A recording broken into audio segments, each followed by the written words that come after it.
once we watch, words of young, victory. And the rocket's red glare on bursting in, came through to the light, but the night was still white. Oh, straight on dark stars when you're back.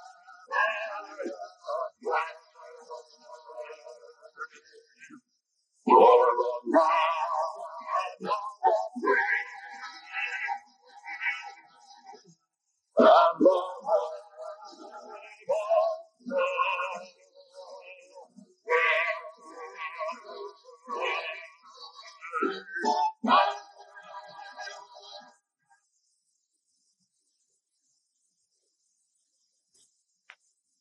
was the playing of the national anthem, I would like to introduce you to a battery that I thought did a tremendous job in World War II. This battery was once a part of the 34th Division. This division was made up of men who were the Iowa and Minnesota National Guard, one whose history goes back to 1861. Regimental Headquarters Battery of the 185th Field Artillery was proud to be a part of the Red Bull Division. This battery was stationed in Davenport, Iowa, and this is where I think the history of the battery, Group Headquarters Battery that is, should start. On February the 10th, 1941, the 34th Division was activated into federal service and was to move to Camp Claiborne, Louisiana, to begin a year of training. But as the camp was not quite ready, we stayed in Davenport, Iowa, and began our training, hikes, lesson on military etiquette, first aid, KP, guard duty. Oh yes, walking guard duty at 2 a.m. was not my idea of Army life. But time passed, and it was time to leave Iowa and go to Camp Claiborne. This was about the end of February 1941. We left by motor convoy, and the first part of March found us in the state of Louisiana. They called it Camp Claiborne, but I know that it had other names too. We moved into tents with each side of the battery street having 8 tents. At the bottom of the street was our bathhouse, and at the top was the mess hall. The truck park was a short walk from our battery street. The battery street was good old Louisiana red clay, and when it rained, it was red gumbo, which stuck to your boots like glue. The battery settled into Army training, and replacements started to come in to bring the battery up to full strength. Some of our first replacements stayed with the battery all the way. Bill Babbs, Orville Bleeker, Paul Bluer, Kenny Haig, and Al Neary. All of these men were drafted and did an excellent job. Then out to the firing range with the battalions and their 155 howitzers. RCP giving them fire problems, and the batteries firing. Service battery supplying the regiment, all working to improve.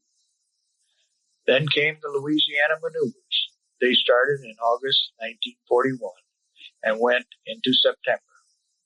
After the maneuvers, men were given their first furloughs. Also, the Army gave some of the men who were older a chance to get out. Our battery had some of these, and they chose to get out. Again, we were under strength, but it was getting into November, and we all were thinking of February, when our year would be up. But, and what a big but, December 7th, 1941 came, and World War II was on. No more did we think of getting out. The end of the year found us loading our trucks and guns on flat cars, for a trip, but where we didn't know.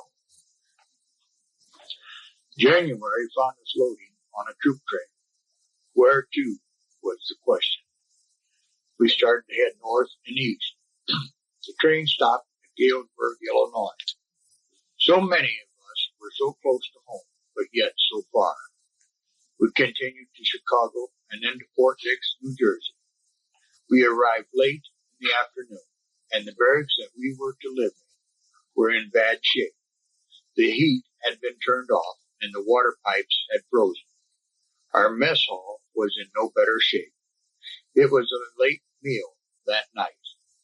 The battery was excited about being shipped overseas, and then things happened. Early in 1942, the Army triangularized the 34th Division and Regimental Headquarters Battery of the 185th Field Artillery had no home, as did the 1st Battalion of the 185th Field Artillery and the 2nd Battalion of the 125th Field Artillery. So on the 1st of February, 1942, we became Headquarters Battery, 194th Field Artillery Group. Place of organization, Fort Dix, New Jersey. The authority for organization was Paragraph 1, General Order Number 2, Headquarters 34th Infantry Division, Fort Dix, New Jersey, dated 29th of January, 1942. And on 1st of February, 1942, the old regimental band of the 185th Field Artillery Regiment became the 194th Field Artillery Group Band. The old 1st Battalion of the 185th Field Artillery became the 194th Field Artillery Battalion. The 2nd Battalion of the 125th Field Artillery became the 995 Field Artillery Battalion. These two battalions worked very close with us, the 194th Group Headquarters Battery, all through the war. Even to this day, the 194th Field Artillery Group Headquarters Battery and the 194th Field Artillery Battalion hold their reunions together. Then in March, we left Fort Dix for Fort Bragg, North Carolina. This now brings us to our battery, the battery that all of us are so proud of. Now began the training and getting the new guns.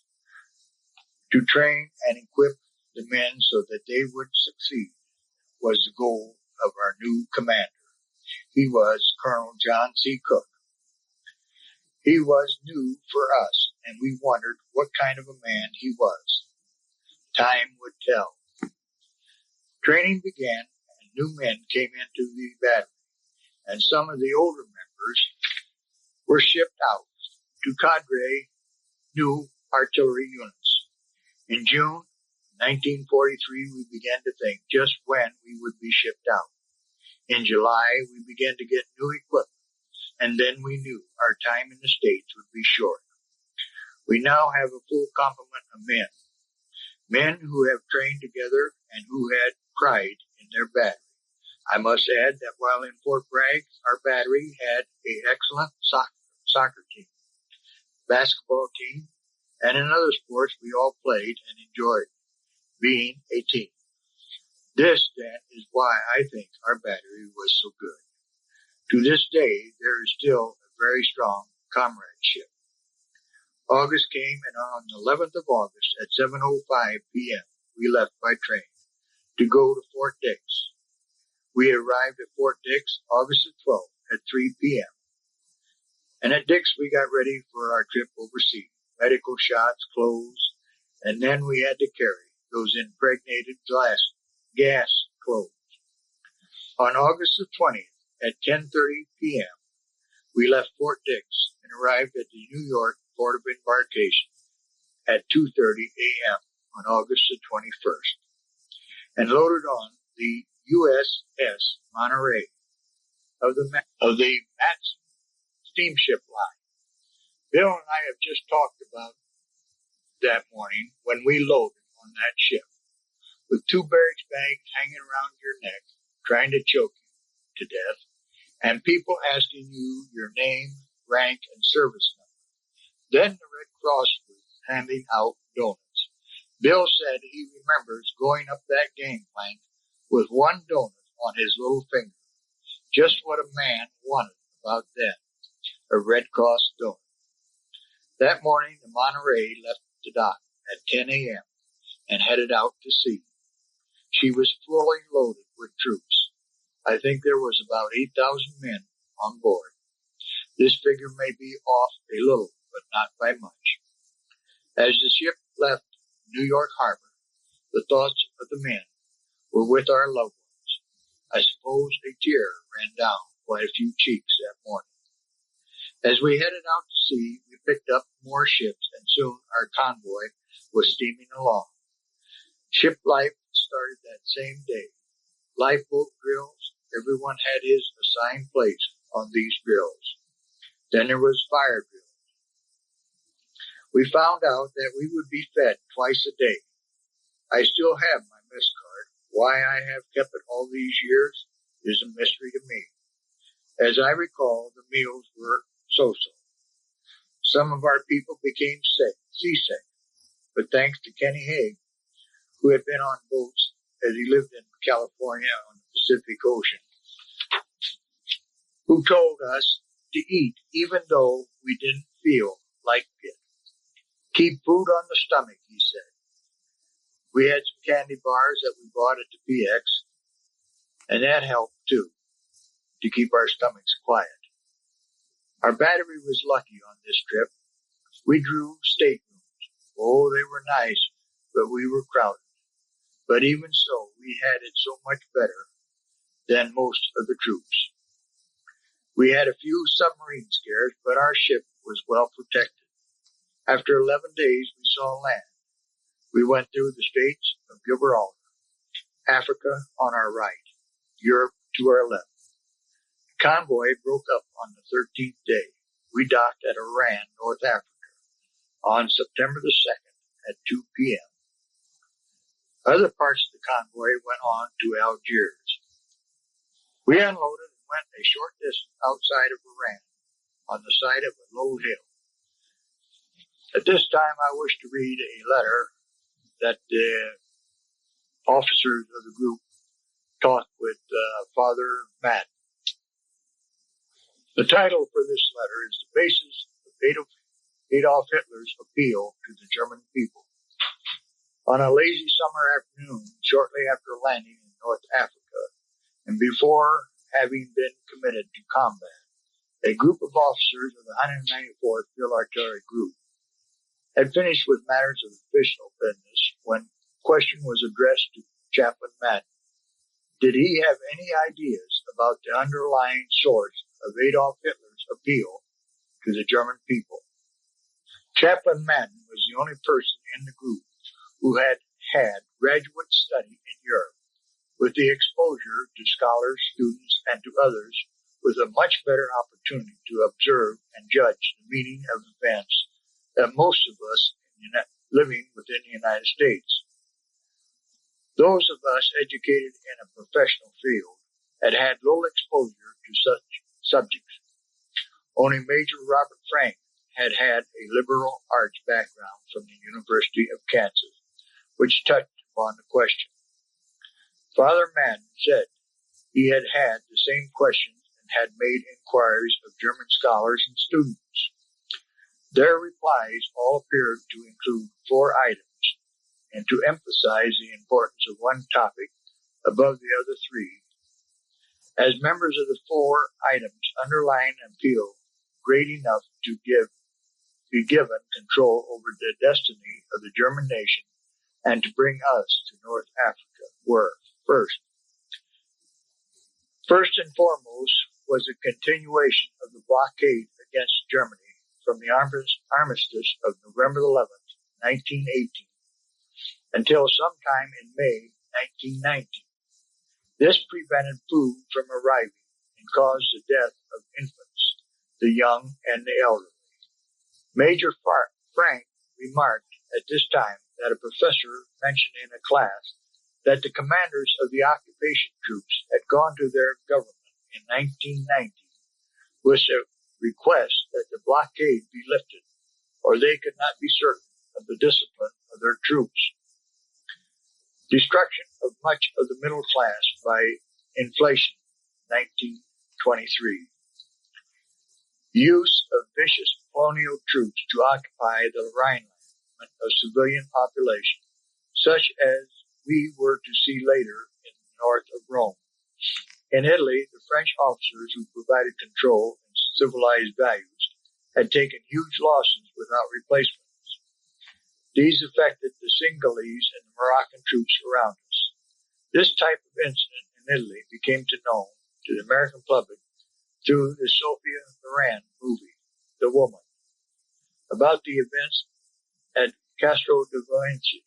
As far as I know, similar incidents from the occupation of the Rhineland were not widely known outside of Germany.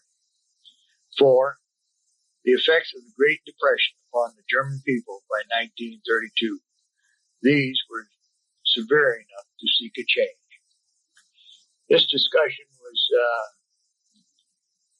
taken by the officers and hashed over the same question that the men had asked, why were we here? Of course, we didn't go into that much detail, but Colonel Lang thought that this letter ought to be on our tape. Back again once to a history of our battery. We dug our first foxholes outside of Iran. We also saw our first air raids, but we were now getting over our trip and finding that things were done a little different overseas. For one thing, we had to have our Apennines tablet. That was to prevent malaria. Then the list of bags, our drinking water source, were new, and all of the water tasted of rubber, no matter what you did to it. So our life overseas began. I wish to read this time a letter of Father Madden, part of his sermon that he gave after we landed in North Africa. Chaplain Madden's advice to members of the 194th Field Artillery on their first Sunday in North Africa. On the first Sunday after landing in Iran, the 194th Field Artillery Group and its attachment battalions were camped at Ain el-Turk, a short distance from a steep bluff which dropped down to the Mediterranean Sea. He addressed the men who had come to his service with remarks remembered as, "We are about to participate in events which will probably be as important as any in our lives. Pay attention and observe what is happening to return home with a better understanding of what we see and of the way it will affect us in the future. The waterway below the bluffs of the edge of this hill was the highway of the ancient world. Its great nations and empires were on its shores. Commerce and warships moved on its surface to influence their destiny and to become part of history. While at Ain el-Turk, we started to draw equipment for battle. We had time to go swimming in the Mediterranean Sea. We had trips into Iran, but Africa didn't impress us. Also, we attended a funeral. One of the officers in the battalion was killed in an auto accident. He was in a jeep and was hit broadside by a civilian truck. Then we got word that we would make a 900-mile trip by truck to Bizerte, Tunisia. On September the 29th, we started our trip across North Africa. Once again, we had our eyes open. We also came across some old battlefields, burnout tanks, old artillery around. War was becoming to mean more to us.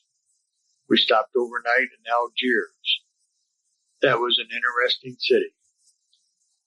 We arrived in Bizerte on the 3rd of October. Right away, we started training again. Also, some of the men were able to go to the ancient city of Carthage, Tunisia. We also found out that some extra equipment would make life a little more bearable. So we did pick up a few different items. On October the 21st, an advance party left for Italy with the 71st Headquarters Field Artillery Brigade. They landed in Naples on the 23rd of October. The rest of the battery loaded on an LST on the morning of the 5th of November, 1943, and sailed from Bizerte about 4 p.m. the same day. We were getting closer to the fighting with each move. The LST docked at Nisida, Italy, at about 4 p.m. on November the 7th, 1943. That date is my birthday. What a nice gift from Uncle Sam. We unloaded and moved to a staging area on the outskirts of Naples. That was our first encounter with the Italian people. On November the 8th, we moved to Maddaloni and bivouacked in an olive and orange grove. And this was our first encounter with the Italian mud. On November the 10th, 43, we were attached to the 2nd Corps. Next day, we moved closer to the north to Passerone, always working our way north. On the 15th of November, 1943, the 194th Field Artillery Battalion and the 995 Field Artillery Battalion, both 8-inch howitzers, was attached to the 194th Field Artillery Group. On November the 18th, Group Headquarters Battery of the 194th Field Artillery and the 2 battalions moved to a tactical position close to Rome-Arno. We were attached to the 71st Field Artillery Brigade, and on November the 19th, 1943, combat against the enemy began. This marked the first time that the Germans experienced our 8-inch howitzers. The 1st of December found us still by Rome-Arno. The Huns held the mountains and the commanding grounds. We were fighting the terrain, rain, and mud. Mud everywhere.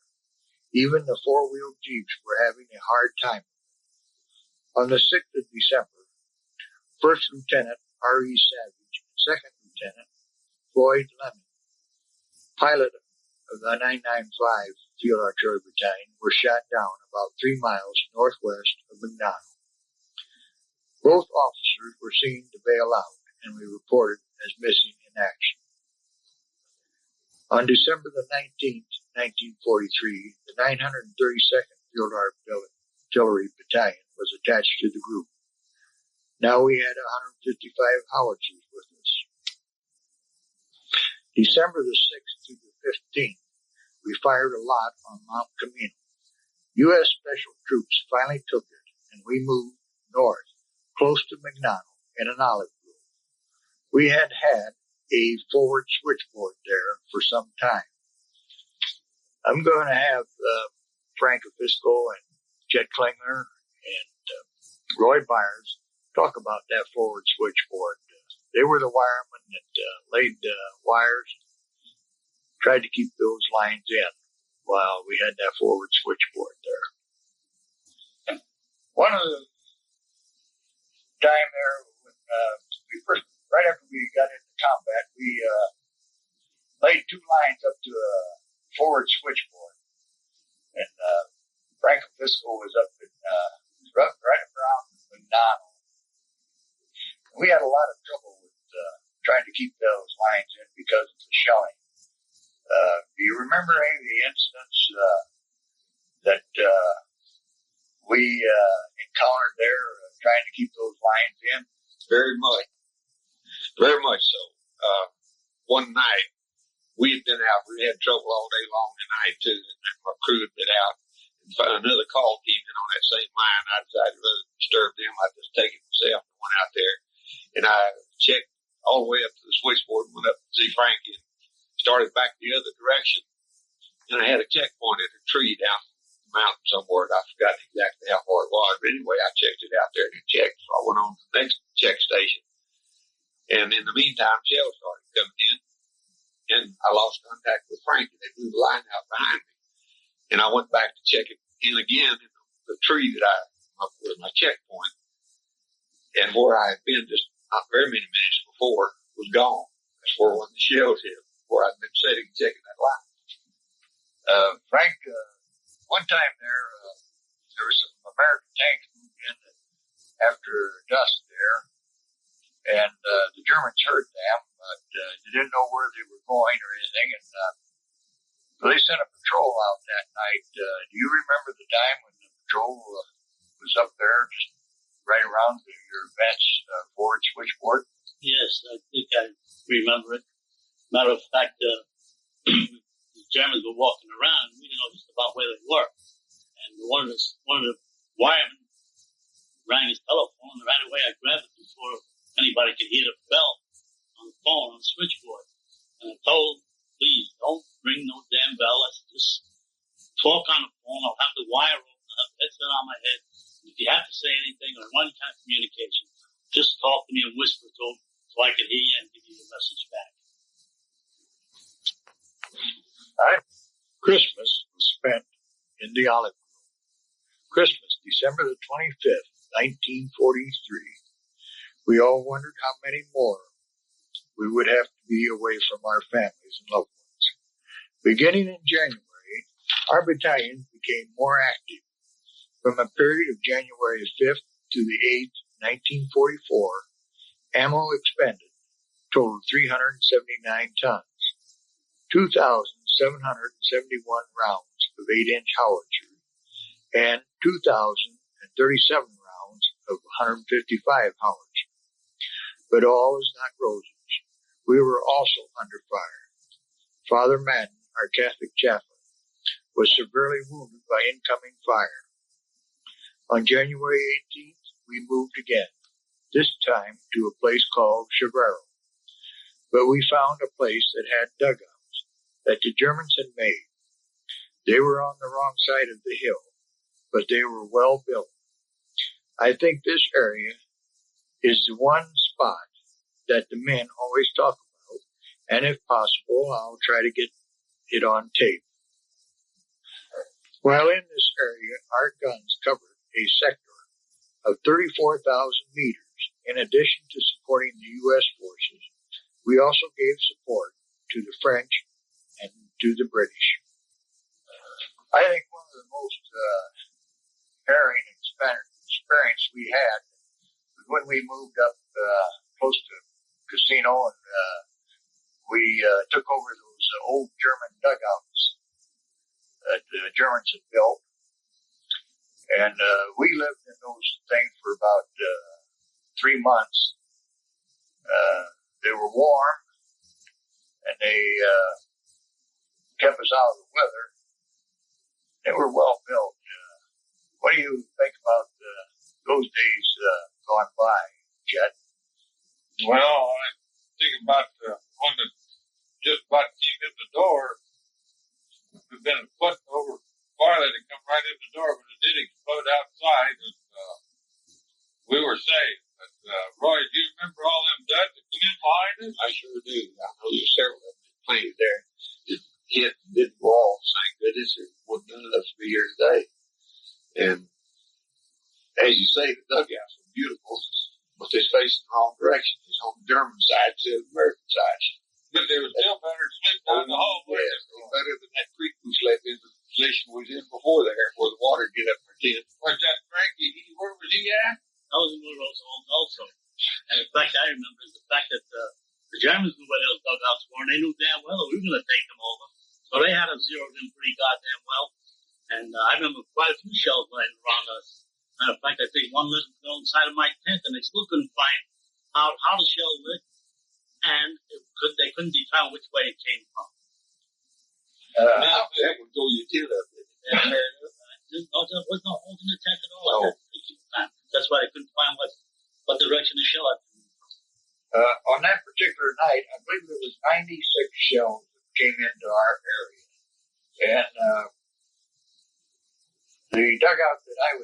right above your dugout, Chet. We was up there with Kenny Haig and Freddie Basile, and we could hear that gun fire, and then you wait for that boom where it hit. And how many? I don't think there were very many lines left after they finished that night. Was there, Frank, that was still in service? No, as a matter of fact, it was hard to get in touch with the wireman because I couldn't get in touch with them because the wires were being knocked out. And one particular time, I think I had to walk out to see someone to get in touch with them so they could come out and repair some of the lines. And when they did come out, it was kind of scary to go out there because we'd still be fired upon. Well, the lines had to be put into service, and those poor guys had to go out there with the shelling and still repair those lines. Well, of all the hard times that we had there, we also had some humor there, didn't we, Chet? Well, yes, we call it humor.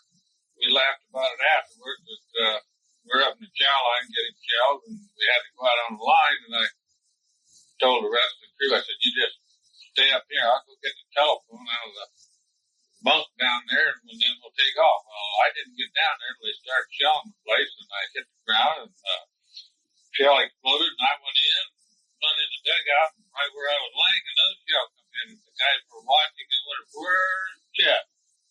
Well, he would say, little bit Frank was a ringing the old telephone, wondered where Chet's at. But I made her.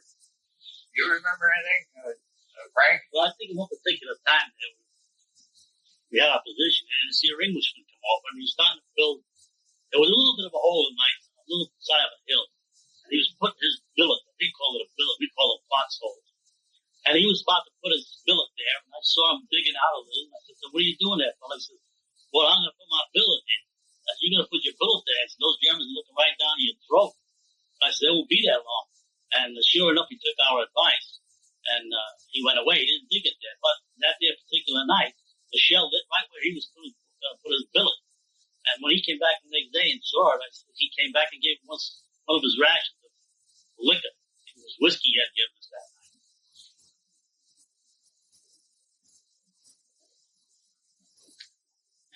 For the rest of January, so much fighting and history took place that I will read from our battery what took place.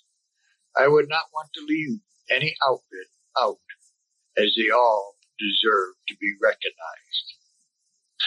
On January the 20th, the group supported the U.S. 36th Division's effort to establish a bridgehead across the Rapido River in the vicinity of San Anzio, and the demonstrations across the Gargano River by the British 46th Division, and across the Rapido River near Casino by the U.S. 34th Division. After 5 days, the San Angelo effort was abandoned, and support was furnished to French and the U.S. 34th Division for a series of local objective attacks that at the month's end were meeting with consistent success. For the river crossing, the operation 20th to the 25th of January, 1944, units of the group expended 3,528 rounds of 155 howitzer ammunition. That comes out to about 176.5 tons. During the month, the group headquarters concerned itself largely with reconnaissance and position studies, improvement and coordinations of intelligence and communications, and assistance in overcoming supply difficulties. Casualties within the group during the months totaled 34, including 7 killed in action. In February 1944, we were still in our bunkers that the Germans had built. February was an active month. The Germans shelled our positions on the 12th, the 13th, and 14th of February. We lost a radio truck, and 2 of our people were wounded, Corporal Fred Griffith and Lieutenant Campbell Smith. The group as a whole lost 10 killed in action, and 3 died of wounds. February, we fired 2,966 tons of shell. Also in February, 3 of our men received the Silver Star. They were Ray Milverstead, Al Neary, and Fred DeSeal. So February came to close, and we are still trying to take Casino. Fred, I understand that while in Italy there, you received the Silver Star up around Casino. Will you tell us about the time why you earned that? Well, I was sent out to pick up some gasoline with personnel carrier.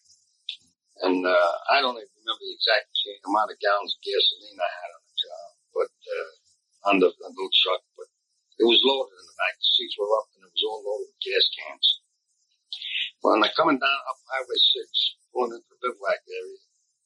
They were tossing shells at me, and I pulled into the area, and not no problem. And I knew that I had to bring this. I was told to bring this truck up near a house that was occupied by the radio personnel.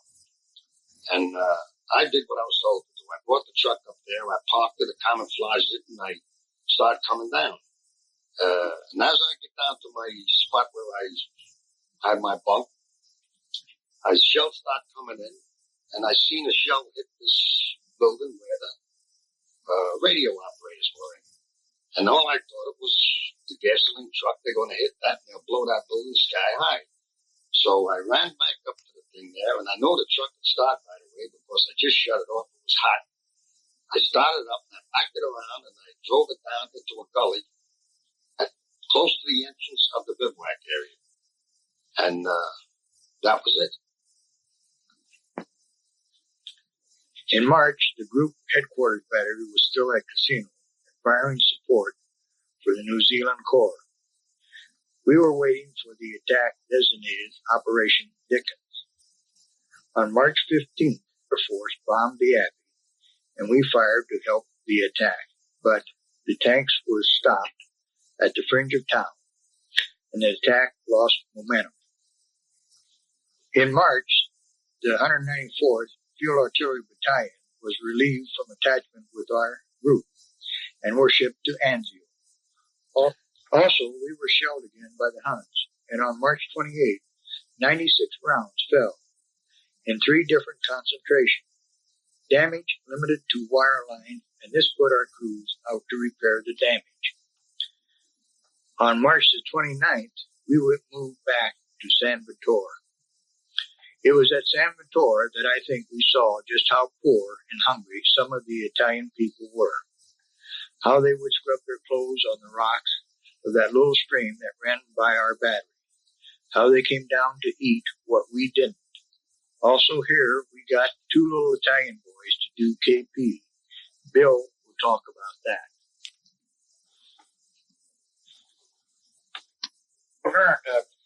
Up by San Vittore, we picked up 2 young Italian boys that stayed with us as long as we were in Italy, and they helped wash pots and pans around there. Do you remember their names? Yes, distinctly. Sometime we'd like to see them again, if possible, ever. Their names were Orlando and his brother, Carmen. They were somewhere between 12 and 14 years old. When they came to us, they took over after we saw they were good kids, hardworking kids, and they wanted to be with us. They took over KP duties and relieved all the boys that had to do KP duty of the outfit of that. They stayed with us all through Italy. And we never got, I don't think anybody ever learned their last name. They went all the way through Italy, and when we had to go back to Naples to go ship to southern France, then we had to take them home. We couldn't take them on a boat with us. They came out of San Vittore, though, was that right? They lived in San Vittore. We went up, we saw their mother and father. They lived in a little hut, whatever you call it. They had a sister, a cute little sister, about 14. And I know that they had a better life with us than they had at home. Thanks, Bill, for the information on those two little Italian boys. Appreciate that. In March, we fired 3,122 tons of shell. Also, we picked up 2 battalions of 240 howitzers. So March came to a close. We were still trying to take Casino. April was a month that we all remember, as it was when we lost 3 of our men with a direct hit on their dugout by a bomb from an enemy airplane. It happened on the 24th of April at 6:40 a.m. They were Alvin E. Bowles, Anthony Berger, and Leonard J. Carlson. These 3 men were well liked by all, and we will always remember them. April was also the month when we started to get our equipment in order and still fired support for the English and French troops. They were getting into position for a big push. When we didn't know. Shells fired for the month was 1,038 tons. Also, 2 air medals were given, one to James F. Fournier and one to Carl M. Kaufman. So April came to an end.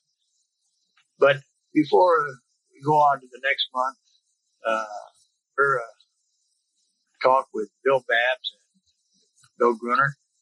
On that morning when we lost the 3 men, they were up in the cook truck, and it wasn't far from that the bomb lit. We will listen to what they have to say. I understand that on the morning that the planes came in and attacked our outfit at San Vitor, you 2 were cooking. Can you, both of you, I want Bill Babs first and then you, Bill Gruner, to give it what you saw that morning. Well, what I saw that morning, I noticed we always went outside, waited for, to get enough light so we could light the outside stoves.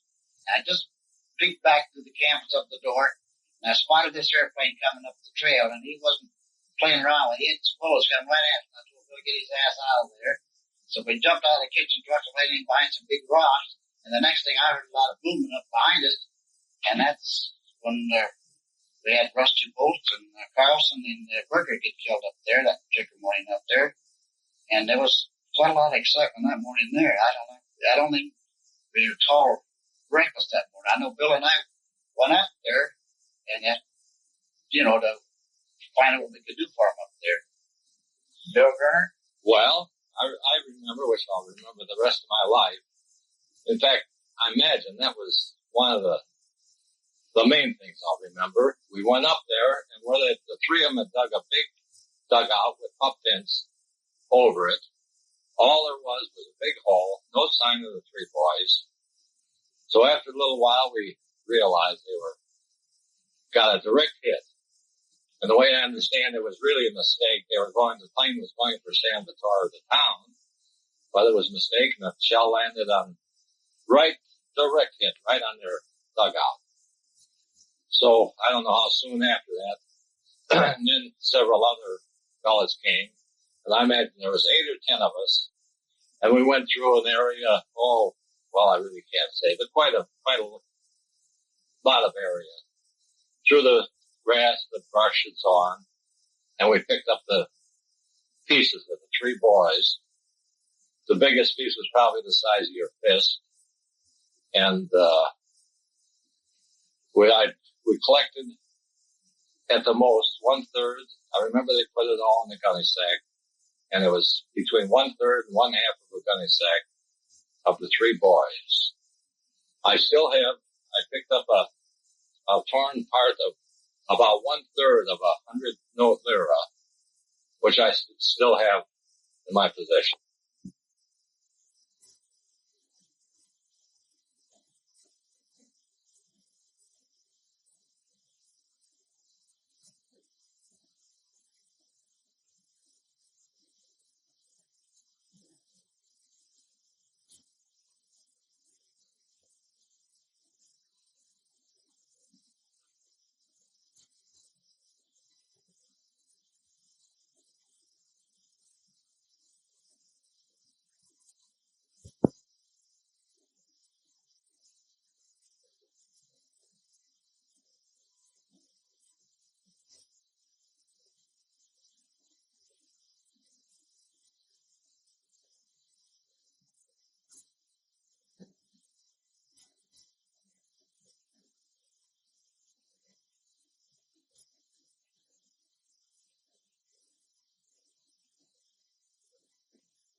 Now, the three boys were Staff Sergeant Albany Bowles. I think it was technician 5th class, was it, Anthony, better known as Tony Berger. He was a German boy, and he was our carpenter, I believe, if I remember right, for the battery.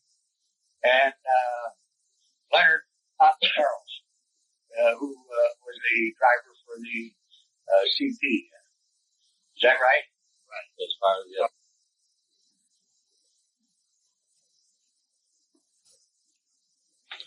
And now I have a little tape with Al Marion on the same subject as those three boys.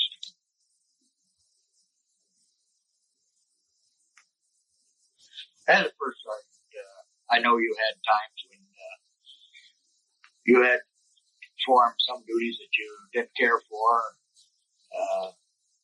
such as what happened up at San Vitor when we lost 3 of our men. Yeah. And you had to go up there and help with the rest of the men, try to find evidence for the men that were killed. And I know that they not be buried is unknown. Like we gathered their remains, and then they were shipped home with proper identification, so that their families had known that they had died there in action and were not missing in action. And it is kind of a sad thing, especially with people that you'd known and you had admired, because they were real fine people. And I think we'll always remember them, and I think we'll always miss them. Yeah, well, it's been nice talking with you this evening, Al, and I hope we get together quite a few more reunions. Well, thank you. I'm glad I've had the opportunity to at least get, say a little bit of, what happened to me when I was during the service here. And the only other thing I can say is that this was probably one of the finest group of people that I've ever worked and lived with. Yeah, I second that for sure. Thanks again, Al. You're welcome. This now brings us to the month of May, 1944. I think that this month was one of great importance, as things that happened in May had a bearing on the war, not only in Italy, but the whole of Europe. The weather was getting better. There was more daylight hours. The rumors were that a big offense was going to start soon. But for Group Headquarters Battery, we had rumors before. The Battle of Cassino was soon to start. If you were to ask the men of the battery what battle or what event stood out in their mind today, I think Cassino would be their answer.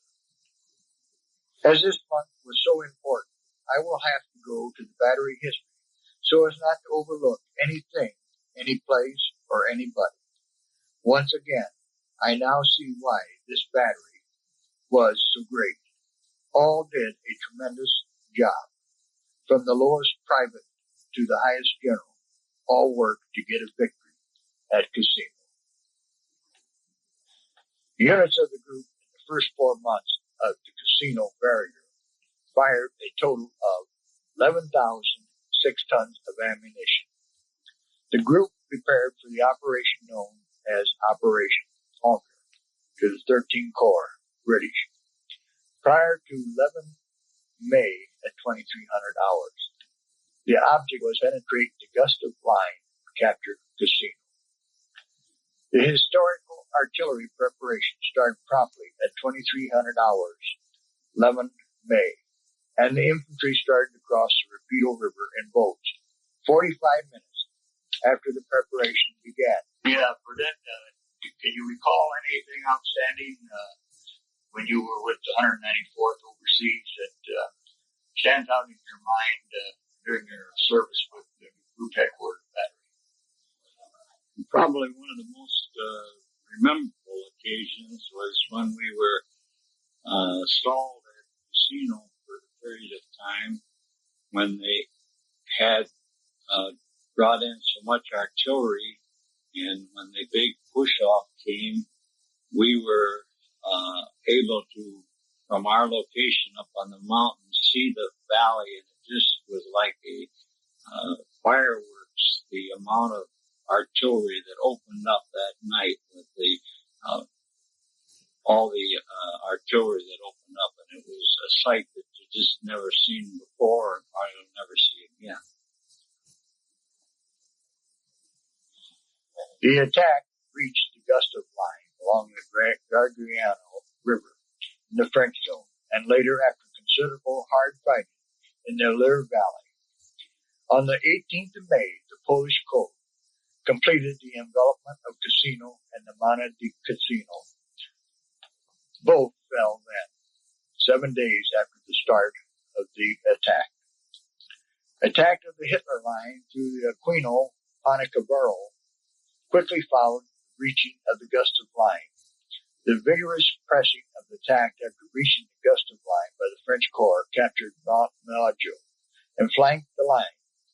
The Hitler Line, consisting of extensive wire entanglement, dugouts for the use of personnel, shelter, minefields, steel and concrete bunkers, anti-tank guns, and prepared MKV tank turrets. Penetration in the Lure Valley proved most difficult. The Canadian Corps relieved the British 8th Indian Division for this effort on the 18th of May.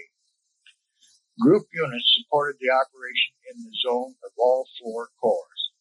The fire of the 995 Field Artillery Battalion 8-inch howitzer on Aquino, according to a letter from the commanding general of the 6th Agra, made the artillery history for the future generations.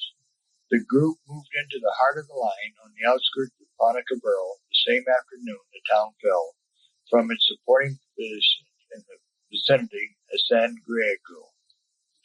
From the 18th of May until the end of the month, the group supported the pursuit of the enemy following his withdrawal from the Hitler Line. This support was rendered from successive positions in the vicinity of Panicabaro, Pico, Pastino, and Castro del Golsini. The speedy advance, limited road net, and narrow sector of the 2nd Division infantry Moroccan between the Saco River and the mountains to the south prevented the emplacement of all units of the group. The group command post was shelled on the 22nd of May without casualties or damage. The absence of heavy enemy shelling was a big relief to all personnel of the group. The enemy's withdrawal accounted for this, as his artillery was constantly being displaced to the north. Lieutenant General Mark W. Clark, commanding general, 5th Army, visited the 194th Field Artillery Group on the 8th of May while in position in the 8th Army British sector. He was accompanied by Army Artillery Officer Brigade General Thomas E. Lewis and the commanding general of the 13th Field Artillery Brigade, Colonel C.C. Bank. The group headquarters battery had been on the attack of the Abbey of Cassino from January through May. I think we and the 995 Field Artillery Battalion were the only American outfit that completed what it had started out to do. That was to take Cassino. So the month of May came to a close. Now that May has passed, I asked Chet, Roy, and Frank about the different troops that we had worked with. And this was the answer that they gave.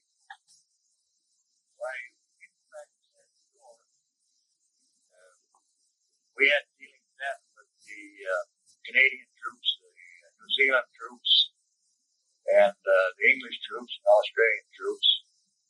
Can you remember any of the incidents that ought to be on this tape? Well, I remember one very humorous, but really wasn't humorous at the time. We had to laugh. When Frank Sotell and I were out trying to fix a line, and it was raining, as it did for 6 months in Italy, and we were getting shelled pretty hard, and the lightning flashing, and as soon as we get one end of the line fixed down,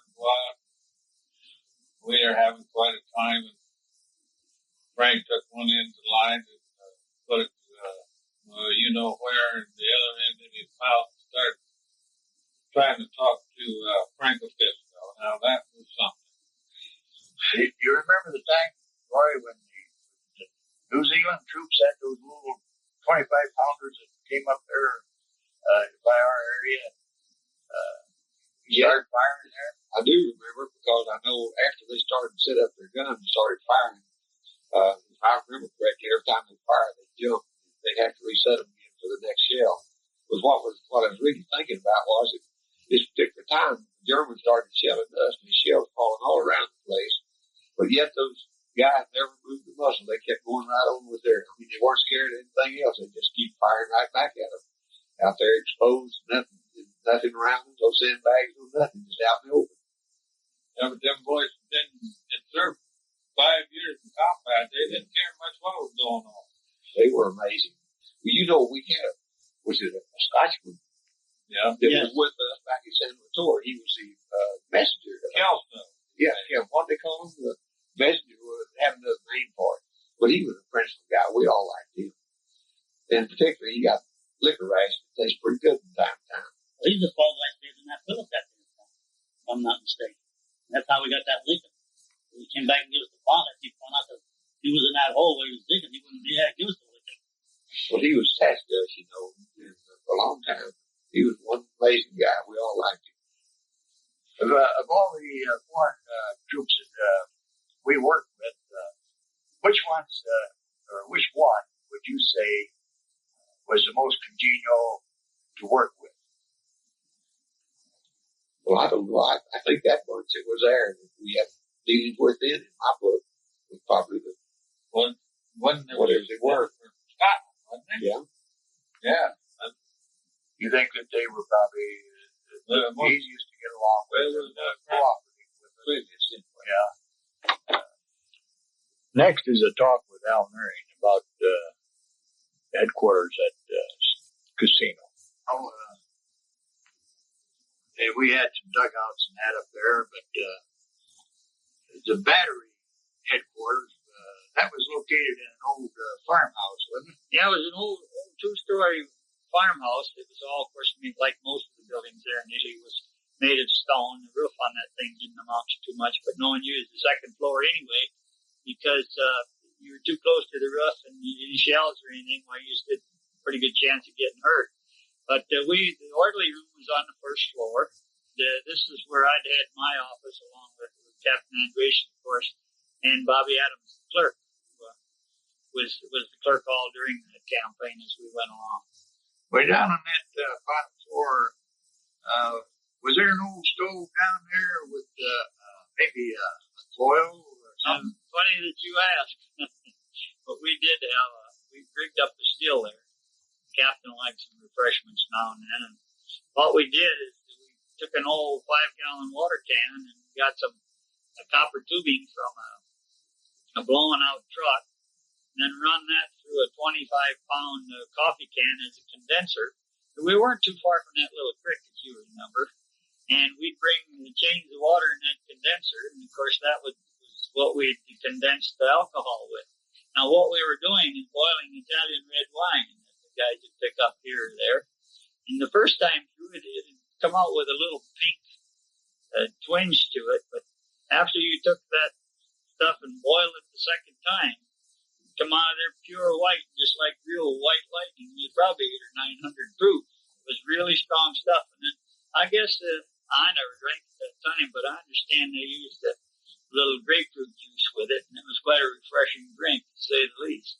Then right outside the orderly room door there, we used to have a big old 50 caliber machine gun.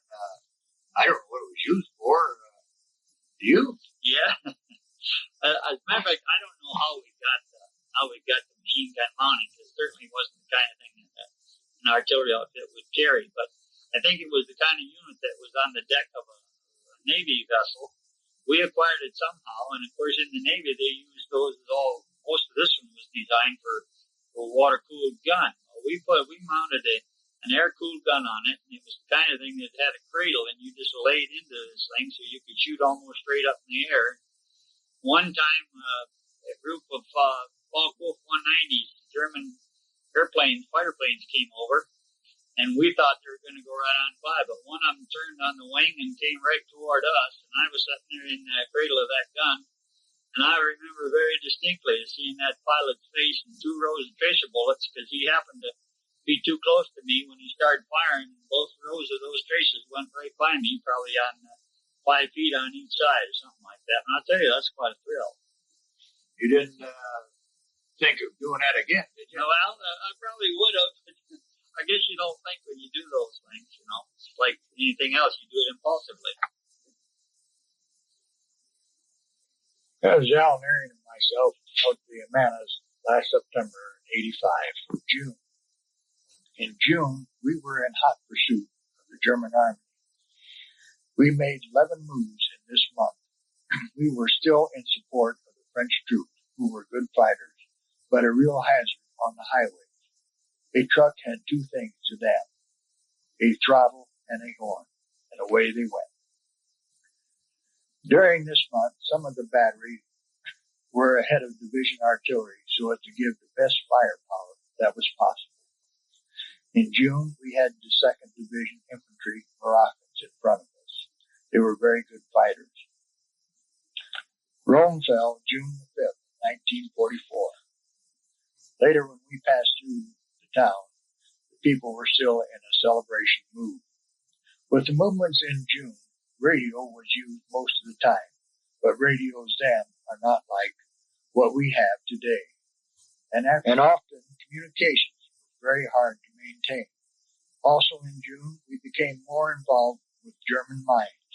They did a lot of damage, and on the 30th of June, the 995 Battalion lost a 7.5-ton prime mover and 2 8-inch howitzers.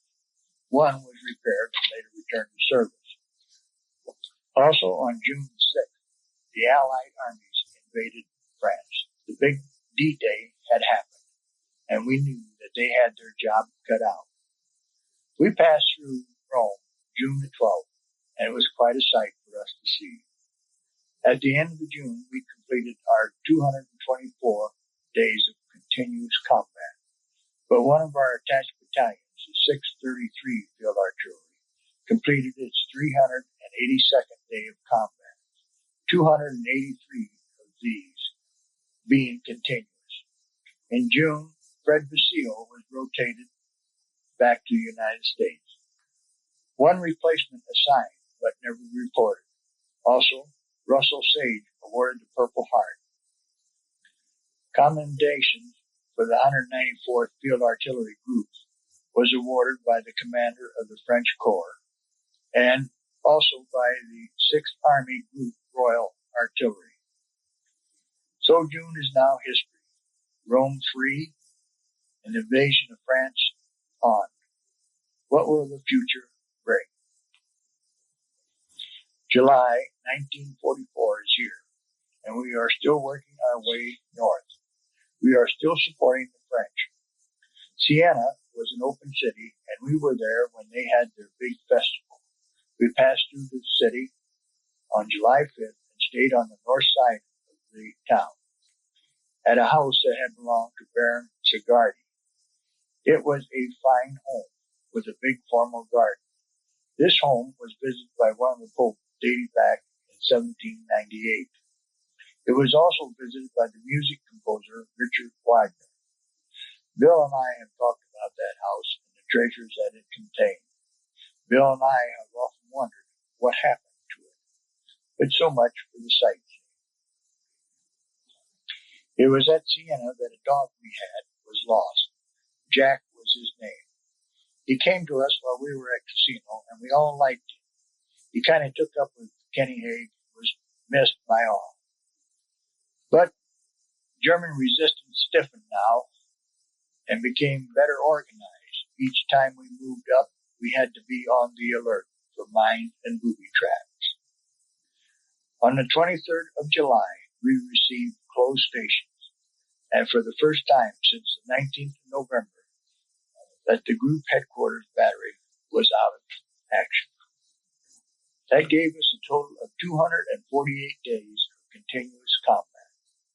On July 24th, we motored to Orvietello for a rest and to clean up equipment, get new equipment. We spent time swimming in the Mediterranean. It was while here that someone went into the town and found that we could do some horse trading. Out of the trading, we came up with a form of ice cream. Oh, what a treat. While in this rest area, Lieutenant Colonel George E. Holliday, who had commanded the 633 Field Artillery Battalion for such a long time, he had 406 days in combat time, was killed by a mine while walking on the beach in his unit bivouac area. This happened on the afternoon of July 25th. Anthony V. Bonney, a wire truck driver, was awarded the Purple Heart. So July closed out, with all of us enjoying a rest at Orbetello. August 1944 found us in the vicinity of Orbetello, Italy. We stayed there until August the 16th. While there, we were given a chance to visit Rome. There are some good stories about that city, and I hope to get some of them on tape in the future, and then cut them in here. It was here that the 995 left our group. On the 16th of August, we hit the road again, heading northwest to fight the Huns. We were attached to Task Force 45. This temporary organization held better than 20,000 meters of front, with anti-aircraft troops serving as infantry after just a 48-hour notice. We arrived at the Arno River sector. The group operated as a division artillery for Task Force 45. This was our first combat role controlling light artillery. Our tanks and tank destroyers, not artillery weapons in the usual sense, did very well playing the part of artillery. A heavy harassing program to screen the reduction of troops in Task Force 45 sector was carried out. A vigorous reaction followed, and more German shells fell in Task Force 45 sector than in any other part of the 4 Corps area for the remainder of the month. The scarcity of ammunition beginning the 27th of August curtailed our program, but it appeared successful in its deception. August was fast coming to a close, and we were just waiting for time. The Germans were working on the Gothic line a few miles north of the Arno River, so August was entered into the history books. With the beginning of September 1944, the troops began to move north again. The group moved into South Pisa and established a command post. At this CP, we were shelled by the Germans, and it was by a heavy gun, a 280 millimeter. The shells landed about 200 yards away. On the 4th of September, we moved across the Arno River and established a CP a few hundred yards from the famous Leaning Tower of Pisa. At this time, we had to call on the infantry to move up 1,000 yards to protect the sea battery of the 194th Field Artillery Battalion from enemy infiltration into its position. On the 6th of September, we were shelled by 105 howitzer. We lost a Jeep and a 3/4 ton weapon carrier and most of our kitchen utensils. I have a tape on this shelling by Bill Batt, and we'll play it now. And Bill Batt, do you recall the time that I think it was up around Pisa that the kitchen truck was shelled? Yeah, the Pisa truck we had parked along near a railroad siding. Parson at that time was cooking with us there, and that I recall because I had a little bit of double-out camera sitting alongside the kitchen stove up there, and I had roast beef on it. I had just taken the lid off, and they got started shelling us. One of the shells hit right in behind the kitchen truck, blew all our pots and pans to hell. Ruined the roast beef, I believe it was. I thought it ruined it, but we was able to salvage that. And the next thing I knew, I couldn't find Carson. He was down in a cave. So after all the excitement was all over with, I proceeded to go inside this kitchen truck and see what I could salvage. and was able to salvage the roast beef, but the gravy I didn't salvage that. I think we just had roast beef sandwich, if I'm not mistaken. And then later on, of course, then we had to get the whole iron pots to cook with. Building was that. You cooked anything on that, but nothing but rust on top of the, you just had green beans or corn, it's all rust on top. You couldn't do nothing with them. You couldn't clean them up. It was pitiful. It was at this position that Staff Sergeant George Adams was trying to defuse a German booby trap when the detonator exploded in his hand and he had to leave our outfit. I have George on tape and he can tell you about it.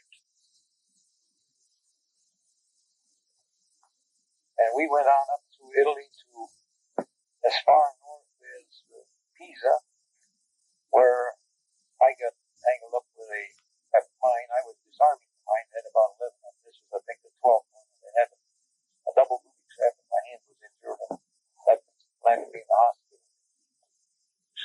Thanks, George, for that little bit of information. Also at this CP, the group captured 3 German 150mm guns. They were fired against the enemy by one of our units. At last, news came on September the 8th that we would be going to France. We were to be in Naples by the 19th of September. The 424th Field Artillery Group moved into the group area to relieve the 194th Group as artillery headquarters for Task Force 45. As the 12th of September arrived, the group had completed 276 days of active combat. We left on the 16th of September and bivouacked at Rome that evening. The next day on to Naples. On the 25th of September, our advance party left for France. Next day, the rest of the battery moved to the Iowa staging area. All the vehicles were loaded on Liberty ship SS Henry S. Foote. As the month ended. It was also in September when Harvey Clark was killed, as he was driving a command car and it turned over, killing him. In September, Master Sergeant Burdett Anderson received a battlefield promotion. I'll read what it says here in the history. Master Sergeant Burdett Anderson received a battlefield appointment as second lieutenant on the 8th of September, 1944, and was assigned to Headquarters Battery, 194th Field Artillery Group, as an assistant communication officer. Colonel John C. Cook pinned on the insignia of rank within the sight of the leaning tower of Pisa. I know that Burdett was very proud of this achievement. I will say that the wire section was equally proud because he had a hand in making our section the best. Well done, Andy. We also received a letter from the Headquarters 5th Army, which I will now read. Headquarters 5th Army, Office of the Commanding General, APO 464, U.S. Army, 12th of September, 1944. Letter of farewell to the Commanding Officer, 194th Field Artillery Group, APO 464, U.S. Army. It is with sincere regret that I see the 194th Field Artillery Group leave the folds of the 5th Army. You leave us with an invariable record of achievements and with high esteem of the infantry units which you supported so vigorously and effectively. The field artillery has played a most important role in the entire Italian campaign, and a spectacular one in the recent great offensive which you are now called upon to lead before its completion. We have had ample confirmation of this from the German prisoners as well as from our infantry. I am well aware of the difficulties and the hardships which you have had to overcome in order to achieve these outstanding results. However, regardless of the mountainous terrain, the scarcity of roads, the long supply line, and the constant changing tactical situation, you have done a superb job in accordance with the highest tradition of the artillery. At this time, I wish to congratulate you for the task performed and to extend my heartfelt good wishes for further success in the new assignments which you are about to undertake. Signed, Mark W. Clark, Lieutenant General, United States Army, Commanding. So after almost months in Italy, we now say goodbye to the mud and the rain, and to the 4 men whom we have left under 4 small crosses. They died so that freedom would live on. We also had to take our 2 little Italian boys who were such good KPs back to their home in San Vittore. We will miss them. Even to this day, they are often mentioned in our talks around Casino. And so September 1944 goes into the history books.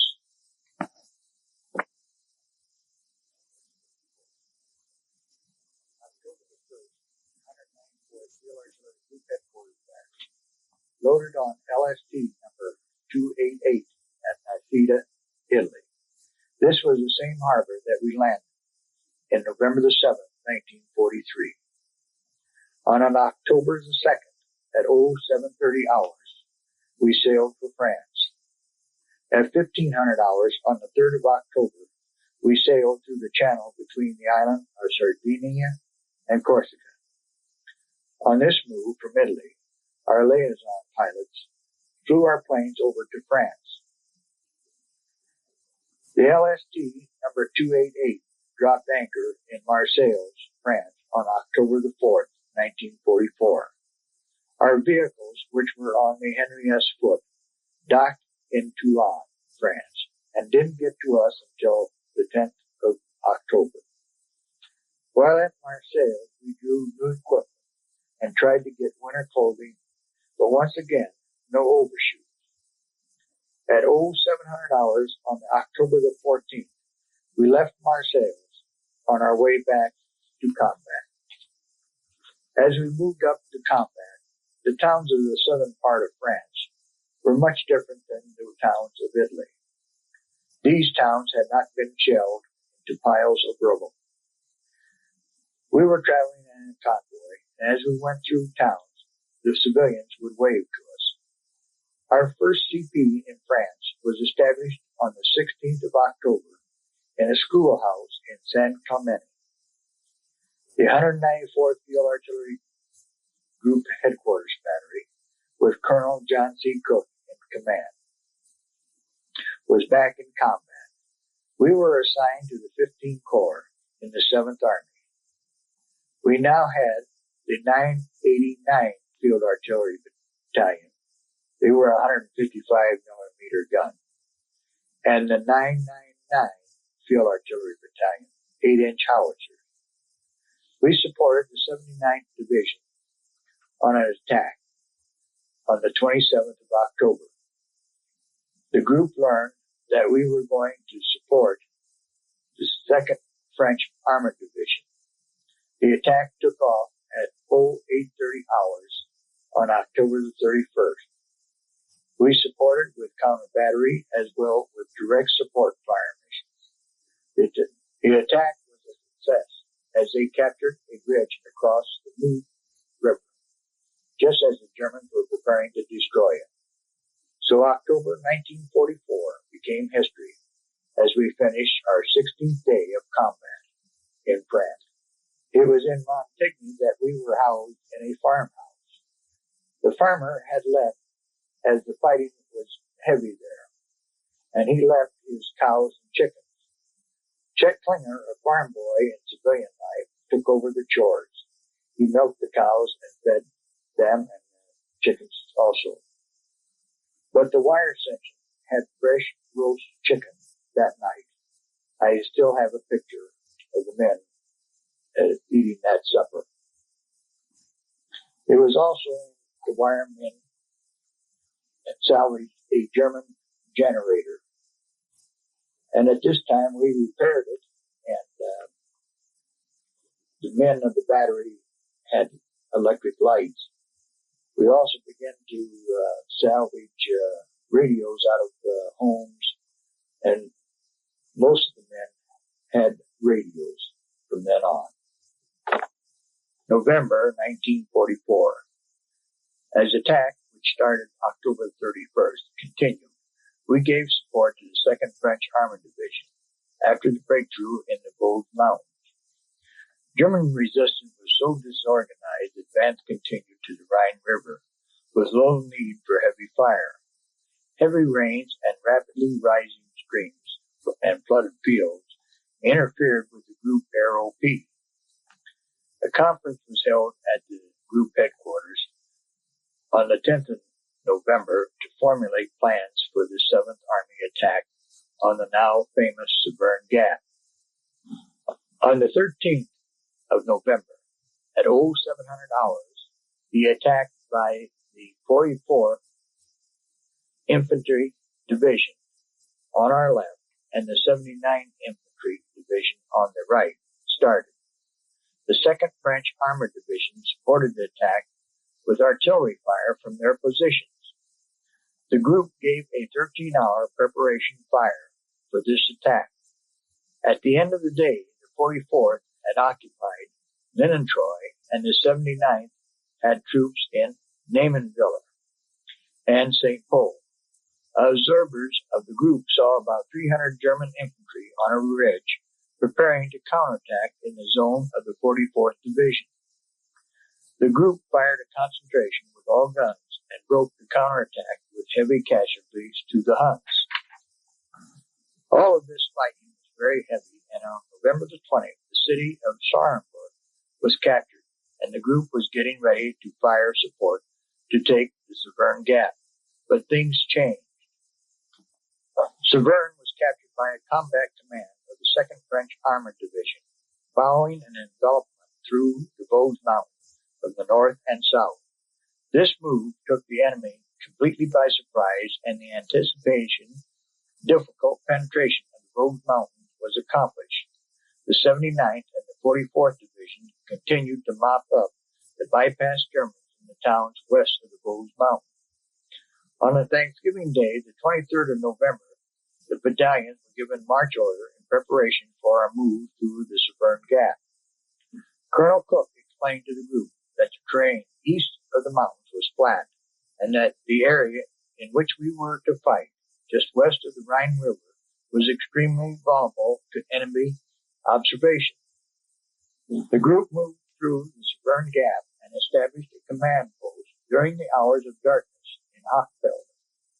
Sniper fire was encountered during the night. On the morning of Thanksgiving Day, 1944, we were in this French farmhouse. I wanted to see Colonel Cook, and he'd gotten up, but one side of his lip was down, and he was drooling a bit. He was sleepy. He said that we had a message that the French armored column had gone into Strasbourg and captured the city during the night. We were going to breakfast, and he told me I was to go out and try to get into Strasbourg and then report back, put his head down on the, I think we went to breakfast. He came back, put his head down on the field desk and went to sleep again. It was only later that we discovered that he had a stroke, and this was bound to affect him, although we tried to see that he was able to continue to function, particularly if we were to go away. I went out and went on the road to the head of a French column, which was armored column, which was shooting at the hillside and was returning German fire. It was impossible to get into Strasbourg, so with that I returned and reported that we couldn't get there. It would need an armored column to get through. The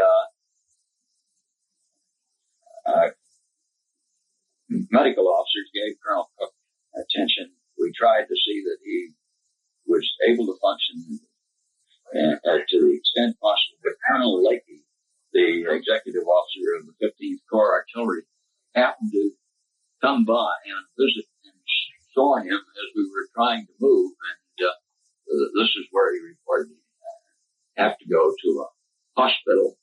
And of course, then the 15th Corps made some replacements. Colonel Cook what? They thought of leaving his unit because he feared he would not have a chance that he would be retired. And I don't believe he actually accepted the thought of retirement until about 2 years later, when he released from different hospitals. Lieutenant Colonel Edmund H. Lang assumed command of the group during the absence of Colonel Cook. From November the 25th to the end of the month, our air was unable to help us because of the fog we encountered in the Rhine Valley. End of November found us with 326 days of combat, 468 days overseas. During November, Captain Carol Andresen received the Bronze Star Medal. So November goes into the history books. December 1944 found us still supporting the 45th Infantry Division and the 79th Infantry Division. We were still attached to the 15th Corps, but the 15th Corps left, and we acted as Corps until the 6th Corps came in and took over. We had lots of wire out at this time, and the wire crew did a marvelous job then. When the Battle of the Bulge occurred later, the 15th Corps was moved to the north, and a skeleton force was left in the positions they had been holding. The 194th Field Artillery Group, which no longer had Colonel Cook in command, but was known, accepted by General Lott as being a rather capable organization, was left to function as the Corps Artillery headquarters, and we did so, extending ourselves very much just as had been done previously in the casino area, where the volume of wire was at a level that was totally unexpected in any of the training or any thoughts given to a group headquarters organization. We held this position until the 6th Corps moved up from the south, and Brigadier General Bair and the 194th Field Artillery Battalion, Colonel Caldwell Company, came up and moved in, took over from us. The attack continued, and a captured field order showing the location of 3 German artillery regiments, CP, gave the group its first fire mission on German soil on the 13th of December. On the 14th of December, Lieutenant Colonel James B. Kraft, formerly CO of the 312th Field Artillery Battalion of the 79th Division, assumed command of the 194th Field Artillery Group Headquarters Battery. What a sad day for the 194th Field Artillery Group Headquarters Battery. From Colonel Cook to Colonel Kraft. That's like having a Cadillac and then going to a Model T Ford. It was at this location that we encountered the Maginot Line defenses, and the Hun elected to defend them, and resistance stiffened considerably. The 999 Field Artillery Battalion fired on the first Maginot Line pillboxes for the group. We used some captured German 88s to fire on these pillboxes, but to no avail. Then we got a 155 millimeter self-propelled gun. This gun did its job for the 100th Infantry Division. A little later this month, all units in the group displaced to defensive positions. We became aware that we must be preparing for tank attacks and for infiltration. On December the 24th, we moved to Edding. We now supported the 44th Infantry Division and the 100th Infantry Division. The 100th Infantry Division Order Number 2 showed that the infantry main line of resistance to be 500 to 1,000 yards behind 2 batteries of the 932nd Field Artillery Battalion and 2 batteries of the 697th Field Artillery Battalion and 1 battery of the 989 Field Artillery Battalion. The group told these batteries to find new positions.